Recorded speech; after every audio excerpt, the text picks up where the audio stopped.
अजूनही माझा विश्वास बसत नाहीये की आज दादा आपल्यामधून निघून गेले. मी ज्या दिवसापासून मी राजकारणामध्ये आलो, आमदार नसताना आम्ही शिवसेना पक्षामध्ये काम करत असताना देखील एक आयडल म्हणून आम्ही अजितदादांकडे पाहायचो. दादांची काम करण्याची पद्धत, कार्यकर्त्यांना त्यांनी ज्या पद्धतीने एकत्रितकडून जोडून ठेवायची त्यांच्यामध्ये जी एक शैली होती, ती कदाचित राज्यामध्ये अन्य कोणाकडे नव्हती.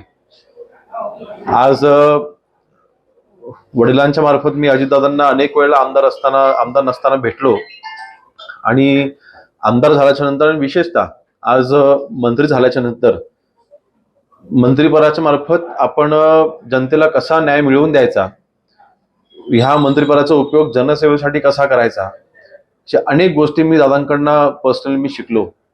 कामाचा पाठपुरावा करणं किंवा प्रशासनावरती जी पकड असली पाहिजे ती कशा पद्धतीने असली पाहिजे. आज मंत्री म्हणून योगेश तू कसं काम केलं पाहिजे हे त्यांचे सल्ले नक्कीच माझ्यासाठी एक मोठी उपलब्धी आहे.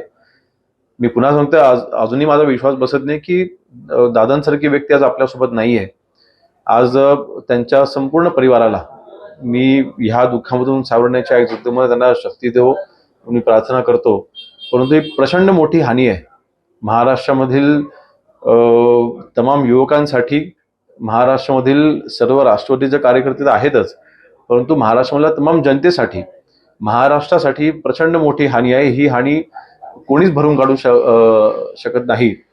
मला वाटतं आज दादांचं कार्य, त्याला कुठलीही तोड नाही, मला काय वेगळं सांगायची आवश्यकता नाही.